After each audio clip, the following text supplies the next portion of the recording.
So maybe you've dipped your toes into Magic the Gathering, but if you haven't played Commander Mode yet, you've been missing out on what, in my opinion, is the funnest format. Whilst a lot of the regular modes are great for 1v1 competition, they lack the politics, the arguing with your friends, the betraying alliances, and the general social chaos that is a good Commander game. You'll find yourself forming alliances with your friends, trying to gang up on the big strong people at the table, only minutes later to break those alliances and turn on each other into petty squabbles. A good example of the silliness that occurs is here. My friend was about to take lethal damage from me, and instead he said, you know what, if you don't hit me, if you attack someone else instead, I will write up this vassal contract and sign over myself. I will basically be your servant for the rest of this game. Commander Mode basically just gives me this nostalgic experience that I had growing up playing a lot of board games like Risk. There's a level of fun banter and emergent storytelling as the alliances form and break down that gives it a truly unique Magic experience. Okay, so it's a 2 to 6 player free-for-all format,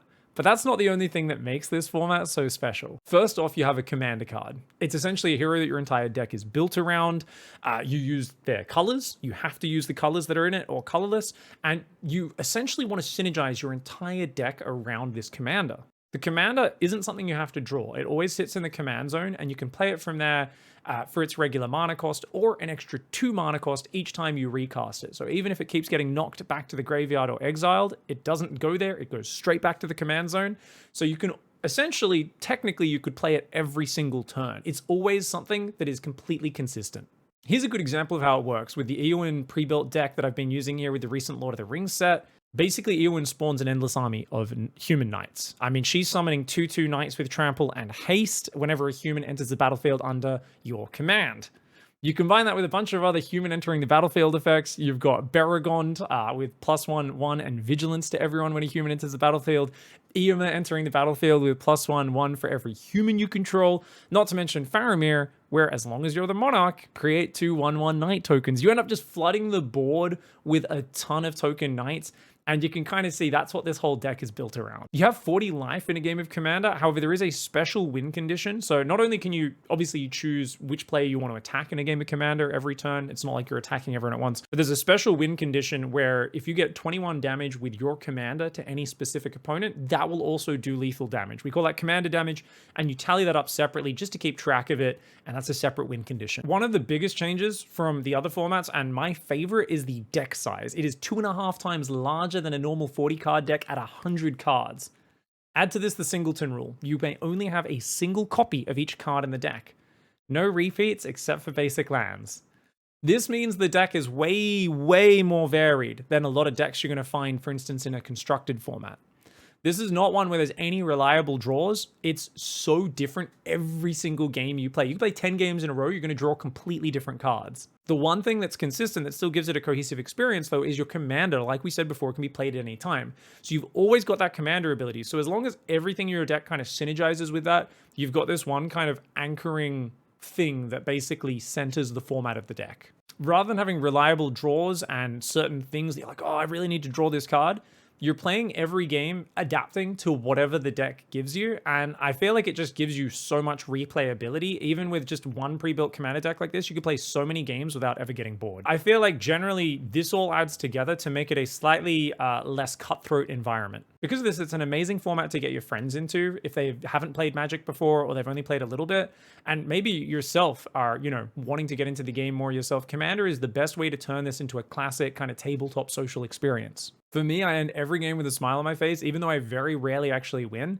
And I think it's just because I'm enjoying, the banter, the emergent storytelling, especially if I'm losing. I'm often, kind of talking about the lore of the cards and making up dumb stories about why we're working together and this sort of stuff.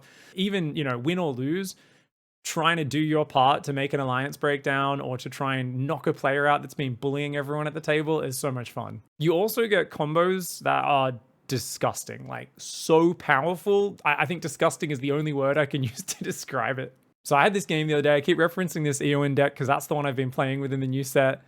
And the board was starting to get quite big, right? Everyone was getting a lot of creatures. I had a fair few cards on the board, but the opponents were getting like, there was like an 8-8, a 16-16. My guys were like a lot of 2-2s, a lot of 1-1s, and like a 5-5. So realizing I couldn't really do that much, and even though I was getting some numbers up, I still kind of felt a bit intimidated. I basically just started working the social side of saying, oh man, you guys have such better cards than me. You guys are getting out of control. Really trying to minimize myself as a visual threat on the board, as well as trying to direct everyone's attention elsewhere. After a few turns of minimizing my own threat and in everyone's eyes and watching everyone get out these giant creatures, but also empty their hands, so they didn't have a lot of cards on draw, this is when I pulled out the most disgusting combo. I started with Unbreakable Formation, which makes all my creatures indestructible, and then I pulled out Supreme Verdict, which destroys all creatures.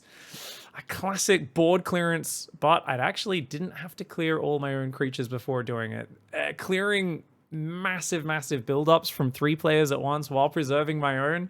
For me, this was such a gross combo, and the special thing still brings a smile. You guys can hear I'm very happy thinking about it. It was my friends' reactions of just pure disgust at what I just pulled off on them that was really the cherry on top of the cake. These are the overpowered and ridiculous players where, I mean, destroying 3 players' boards at once, you don't normally get to do that in a 1v1 game of Magic. Another point in Commander is you do have less restriction on what cards are actually valid in Commander mode.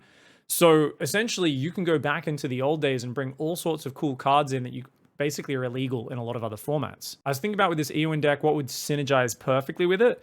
So I was looking at Champion of the Parish, Thalia's Lieutenant, a couple of those, you know, human mechanics continue to just get these bonuses as you're constantly spamming humans onto the deck with this. So you could place a few cards with those. I was also thinking, if you don't manage to get the Unbreakable Formation for the combo with Supreme Verdict, Angel of Glory's Rise would actually be disgusting because, yeah, it's not going to bring your tokens back to life, but you could do that combo, bring out Angel of Glory's Rise on the next turn, and it's going to just pull all of your cards back out of the graveyard right into play. Soul Ring is also a really big staple of Commander decks, so if you guys get into this format very seriously, that's going to be one of the first cards you want to make sure you always include when you make your first Commander deck. I hope I've convinced a few more of you to join in and basically enjoy Magic's most social and fun format with me. Commander Masters actually comes out on August 4th, so if you want to get your hands on some of the most ridiculously powerful reprints like the Dragon, that is disgustingly beautiful, not to mention some really cool art that creeps over the borders of the cards. There's also foil etched and textured foils. Now's the time to get on it. Well, a big thanks to Wizards of the Coast for sponsoring the video. Thank you, especially for all of you who've watched all the way through to this point. I hope I've convinced you to try out Commander. Thank you for watching. Have a good one. Goodbye and good night.